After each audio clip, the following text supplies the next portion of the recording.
Estamos de volta, meus amigos. Como eu dizia na parte da aula passada, vamos dar continuidade ao estudo do roubo do parágrafo 3º.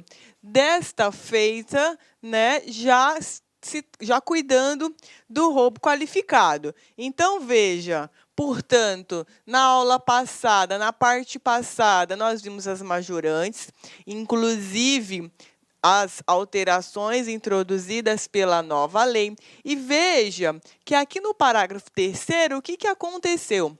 Antes da alteração, e você que está aí com o Vademecum de 2017 ou 2018, primeiro semestre, tem essa redação, dentro, né, do parágrafo 3º, nós tínhamos de forma conjunta tanto a forma qualificada para quando da subtração mediante emprego da violência resultasse lesão corporal grave, quanto também para quando o resultante da violência nós tivéssemos o evento morte, que também é o denominado crime de latrocínio.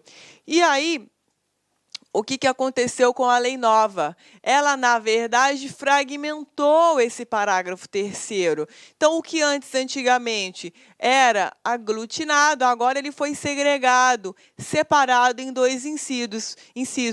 De modo que o parágrafo 1º, agora, ele trata da lesão corporal grave e, veja, houve um aumento no preceito secundário para quando a lesão corporal for de natureza grave, ou seja, tivemos aqui uma novatio legis impejus, na medida em que agora, sob a regência da alteração nova, quando a subtração, no seu contexto, tiver lesão corporal de natureza grave, a pena passa a ser de 7 a 18 anos. Então, veja que houve uma alteração significativa na pena cominada. E aí, veja, no inciso 2º, nós temos o crime de latrocínio. E aí, veja, além da fragmentação do parágrafo 3º em dois incisos, nós tivemos, portanto, no inciso 1º, o aumento do preceito secundário de algo que já existia. E veja que no inciso 2º, da mesma forma, né, a mesma circunstância foi mantida, no entanto, com também igual aumento no preceito secundário. Portanto, tanto o inciso 1º quanto o inciso 2º são novatio legis impejus, ou seja, qual é o efeito jurídico disso? A irretroatividade, ok? Na medida em que mais gravosas para aquele que pratica o crime de roubo nesse contexto, tá? E aí, veja, o objeto principal do nosso estudo, nessa parte da aula, é justamente o inciso 2º, que é denominado de crime de latrocínio, tá? E aí, veja, várias divergências e discussões com relação a esse crime. E aí, nós vamos aqui na nossa aula pautar por aquilo que tem prevalecido nos círculos de discussões, bem como aquilo que você deverá marcar na sua prova, acaso esse tema seja cobrado, ok? Primeira coisa que nós temos que entender do crime de latrocínio. Veja que da narrativa nós temos se da violência resulta. Portanto, se houver um emprego de grave ameaça no contexto do roubo, então, por exemplo, eu empreguei grave ameaça, a pessoa morreu infartada. Veja, nessa hipótese, embora não seja uma aula de relação de causalidade da parte geral, mas veja, nessa hipótese, eu não posso ser responsabilizada criminalmente pelo latrocínio, ainda que tenha havido morte. Por quê? Porque o latrocínio ele é caracterizado apenas como decorrência do emprego da violência e não do emprego da grave ameaça. Então, muita cautela com esse detalhe. E aí, veja, segunda observação, tá? Esse evento, morte, ele pode se dar a título de dolo ou a título de culpa, enquanto resultado mais grave. Por outras palavras, o crime de latrocínio, ele pode se revestir tanto sob a forma pré-ter-dolosa, ou seja, nos moldes do artigo 16, salvo engano, do Código Penal 19, ou ele pode também ser um crime agravado pelo resultado que possa ter se dado a título de dolo.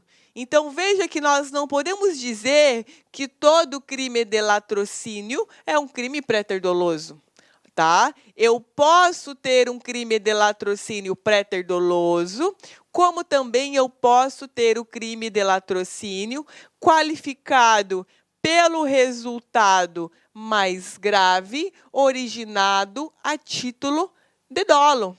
Então, veja que, inclusive, essa foi a redação que eu trouxe aqui no material de vocês. Portanto, os resultados lesão grave e morte podem advir de dolo ou culpa, ou seja, podem configurar um delito doloso ou um delito pré-ter-doloso. Ou seja, pré-ter-doloso é aquele em que a conduta inicial, humana e voluntária, ela é revestida de forma dolosa.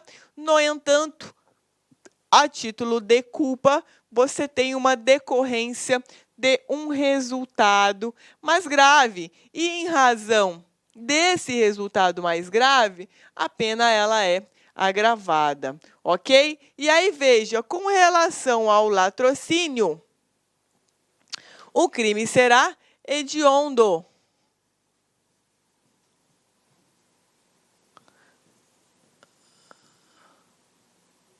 O crime será hediondo, ainda que no evento, ainda que no resultado mais grave, tenha se constituído sob a forma de culpa, ok? Então, veja aqui, né? Latrocínio é um crime hediondo. Lembrando, inclusive, que, veja, embora todos denominem o parágrafo 3º, inciso 2º, como crime de latrocínio, essa não é uma nomenclatura tratada pelo Código Penal.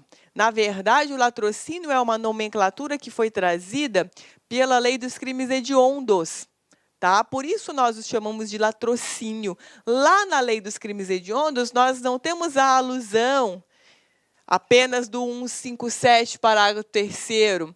Nós temos a alusão desse crime com a nomenclatura de latrocínio. Tá? E aí, veja, os resultados mais graves que qualificam o crime, tanto com relação ao inciso 1º, quanto em relação ao inciso 2º, veja, eles só são resultado da violência física, que foi exatamente o que eu conversei com vocês. Então, eu trouxe aqui, sob a forma de observação, simplesmente para você ter já no seu material. Ok? Portanto, se a vítima morre em razão da grave ameaça ou da violência imprópria, nós temos o concurso de crimes. Roubo simples mais crime contra a pessoa, seja lesão corporal grave ou seja homicídio doloso ou culposo. Então, muita atenção, tá? Que no parágrafo 3º nós temos uma vinculação do roubo qualificado somente resultante da violência empregada. Tudo bem? E aí, veja que a competência para processar e julgar é do juízo singular e não do tribunal do júri. Porque, ora, nós estamos no título de crimes patrimoniais e não no título de crimes contra a vida. Então, veja que a competência constitucional, ela é trazida simplesmente com relação aos crimes dolosos contra a vida. Então, embora o crime de latrocínio ele trabalhe com o evento morte no contexto da subtração, o objeto principal aqui não é a vida, mas sim um patrimônio. Por isso, a doutrina denomina o crime de latrocínio como crime complexo. Então, veja, por isso, a doutrina denomina o crime de latrocínio como crime complexo. Por quê? Ora, porque nós trabalhamos com dois bens jurídicos tutelados ao mesmo tempo: vida mais patrimônio. No entanto, como a localização do crime é dentro do capítulo patrimônio, por isso nós vamos ter aqui uma competência para processo e julgamento do juízo comum, ok? Então, veja que a competência não é do tribunal do júri, tá? Agora, veja, questões importantes, tá? Essa qualificadora aqui do latrocínio e também da forma qualificada em razão do emprego da violência, ela não convive com as majorantes do parágrafo 2º e agora do parágrafo 2A, ok? Aqui está faltando 2A. Vale dizer, as causas especiais de aumento de pena só se aplicam ao roubo próprio ou impróprio, jamais ao roubo seguido de lesão grave ou latrocínio. No máximo, as majorantes podem servir como circunstâncias judiciais desfavoráveis na fixação da pena base. Então, veja que, se, por exemplo, eu pratiquei um latrocínio com emprego de arma de fogo, o que vai acontecer? Essa circunstância, a arma de fogo, ela vai poder ser valorada, utilizada, trabalhada na dosimetria da pena, mais especificamente na primeira fase, que trata das circunstâncias judiciais. Tudo bem, pessoal? Então, aqui a súmula 610, para a gente fechar essa parte da aula. Essa súmula, gente, ela cuida de um vetor que foi criado pela jurisprudência dos tribunais superiores, tanto a STJ quanto a STF, e agora resta consolidada sob a forma de súmula, é que esse vetor, dentro do crime de latrocínio, parágrafo 3º, inciso 2º, é o evento morte. Então, veja que, ainda que não se tenha efetivamente consumado a subtração, aliás, melhor dizendo, ainda que não se tenha efetivamente havido a inversão da posse do bem, ainda que por poucos instantes, se houver o evento morte, no contexto da subtração, já vai restar caracterizado o crime de latrocínio, ok? Então, veja, há crime de latrocínio quando o homicídio se consuma,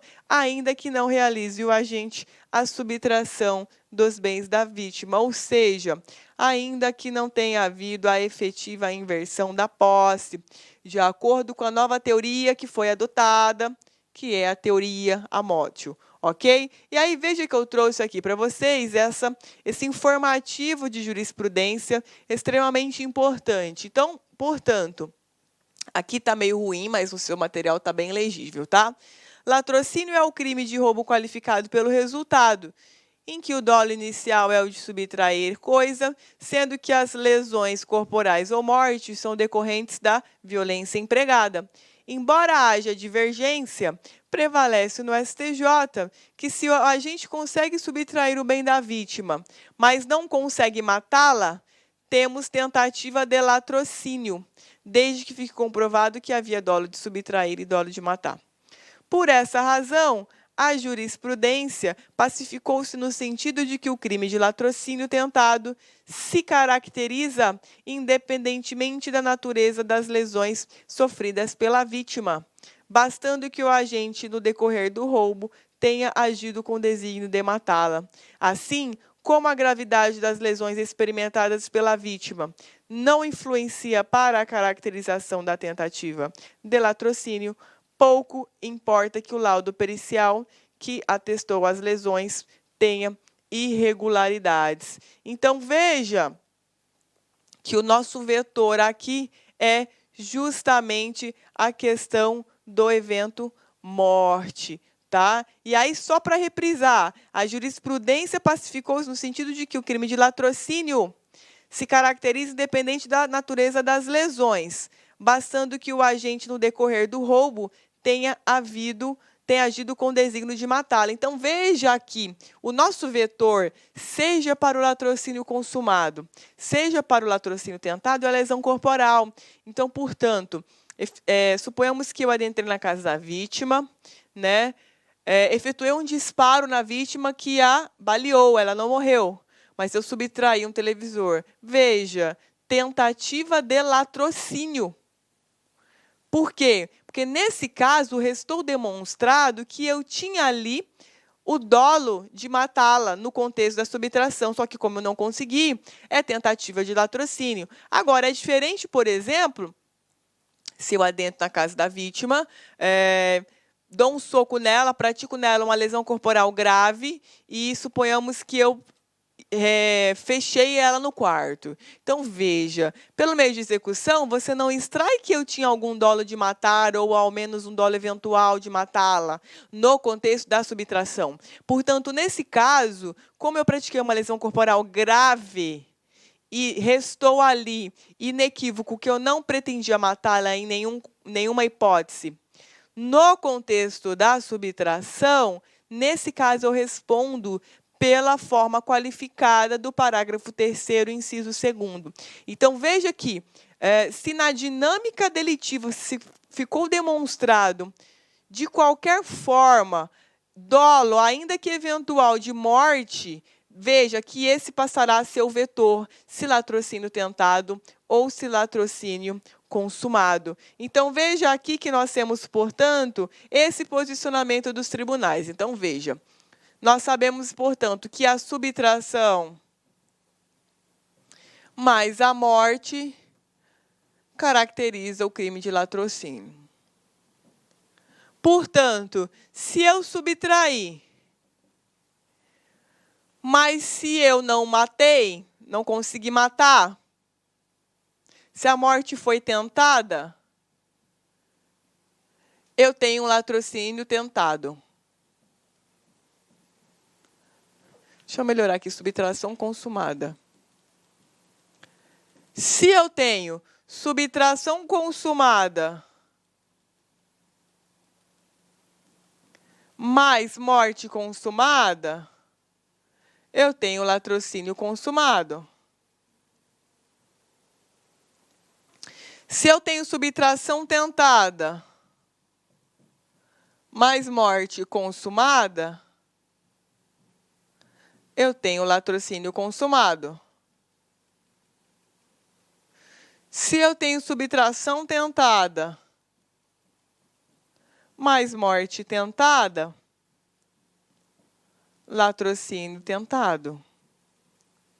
Então, vejam, meus queridos, que o nosso vetor, portanto, de acordo com a súmula do STF e com o informativo que eu trouxe para vocês, é o evento morte. Veja, sempre que a morte for tentada, eu tenho latrocínio tentado. Sempre que a morte for consumada, eu tenho latrocínio consumado, pouco importando o contexto, o reflexo da subtração, ok? Então, veja que, claro, essa questão da tentativa, ela deverá restar demonstrada no contexto, que, de fato, o agente, em algum momento, ele tentou matar a vítima, ou, em algum momento, em razão daquela conduta da execução desses atos, houve ali a título de culpa um evento morte. Mas veja que sempre, havendo consumação dessa morte, nós vamos ter a caracterização do latrocínio, tá? Lembrando, apenas se a morte decorrer do emprego de violência, tá? Emprego de grave ameaça não vai caracterizar, tá? Agora, outra questão que é extremamente controvertida e discutível, e aqui o que eu vou passar para você é algo que dá para você se virar na primeira fase, é com relação à pluralidade de vítimas. Então, por exemplo, suponhamos que estou eu e um outro professor da LAC. E aí, veja, o assaltante anunciou o assalto, matou a mim e a ele, no entanto, subtraiu só o meu iPhone. Veja, quantos crimes eu tenho? 2 latrocínios porque 2 mortes ou 1 latrocínio porque um patrimônio foi atingido, ok? Para esse questionamento, meus queridos, nós temos aqui 3 correntes, tá? E aí, veja, trouxe uma corrente que prevalece. A primeira, o que acontece? Trata-se de crime único contra o patrimônio, servindo as várias mortes para agravar a pena. Ou seja, embora, no meu exemplo, tenha havido 2 mortes, o que nós temos? Nós temos um patrimônio atingido. Portanto, nessa situação, o agente será responsabilizado criminalmente por crime único, e aí esse evento de 2 mortes vai ser sopesado, vai ser levado em consideração pelo magistrado no momento da aplicação da pena. Essa aqui é a que você vai levar para a sua prova de primeira fase, tá?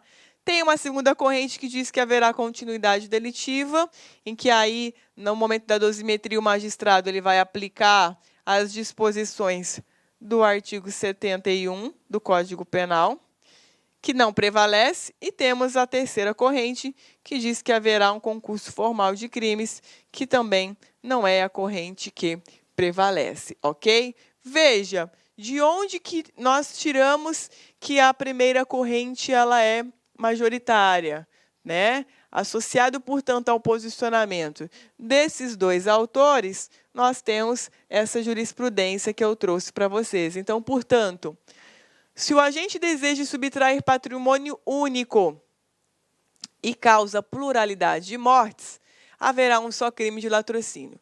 O fato de ter havido mais de uma morte servirá para agravar a pena na primeira fase da dosimetria, com base nas consequências do crime. Depois, se o agente deseja subtrair pluralidade de patrimônios e causa pluralidade de mortes, haverá uma pluralidade de latrocínios cometidos em concurso formal. Depois, em determinado caso concreto, o agente invadiu a residência de um casal, de lá subtraindo vários bens, dentre eles alianças de casamento. Em razão da violência, um dos cônjuges faleceu e o outro ficou ferido. Nessas condições, o que o STJ fez?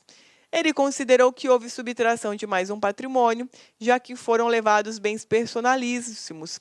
Logo, ele interpretou que foram 2 crimes de latrocínio praticados em concurso formal, ok? E o STF, o que ele fez? Bom, considerou que o dolo do agente era de subtrair um patrimônio único e que o fato de a legislação considerar a aliança como bem particular de cada cônjuge não serve no direito penal para afirmar que houve atingimento de patrimônios diversos. Desse modo, entendeu ter havido um único crime de latrocínio.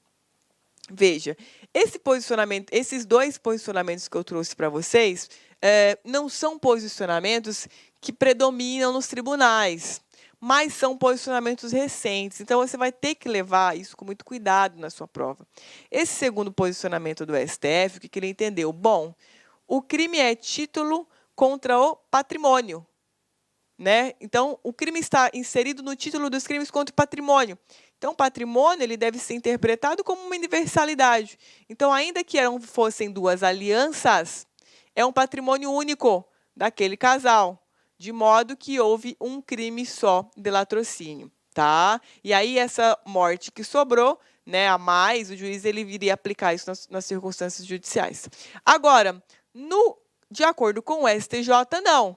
Cada vítima tinha o seu patrimônio e houveram eventos mortes nos dois. Portanto, 2 crimes de latrocínio. Então, você vai ter que se vincular no momento da sua prova, para não ter como errar, a quantidade de patrimônios que foi violada e não a quantidade de vítimas. Até porque a gente já sabe agora que muitas vezes várias vítimas sofrem a violência, mas um patrimônio só é subtraído. E muitas vezes as vítimas que sofrem a violência não são as proprietárias daquele patrimônio. Então, como nós estamos em um título de crimes contra o patrimônio, essa preferência terá que ser dada. Então, primeiro você tenta mapear quantos patrimônios foram ofendidos, para daí você buscar quantos latrocínios, ou seja, quantas mortes ocorreram nesse contexto, ok? Então, muito cuidado, isso é um tema muito nebuloso, eu trouxe aqui para vocês esses posicionamentos, mas não são posicionamentos que predominam no STF nem no STJ, vira e mexe são alterados, mas com segurança tente sempre se mapear, se margear, se pautar pelo patrimônio, quantidade de patrimônios que está vinculada à quantidade de eventos morte, ok? Desculpa, gente, estou meio empesteada. Agora, pessoal, a gente encerra, portanto, o estudo do crime de roubo. Veja, um estudo rápido, não mais que 1h30 de aula. O essencial para você está no material, está na sua aula de hoje. Espero que vocês tenham gostado. E aí, agora, na sequência, não saia daí. A gente vai ter uns 20 minutinhos de resolução de questões aqui, com relação não só ao crime de roubo, mas também com relação ao crime de furto, tá? Então, dê uma paradinha, pegue um café, se ligue aqui e volte que a gente já continua. Até daqui a pouco. Clique like.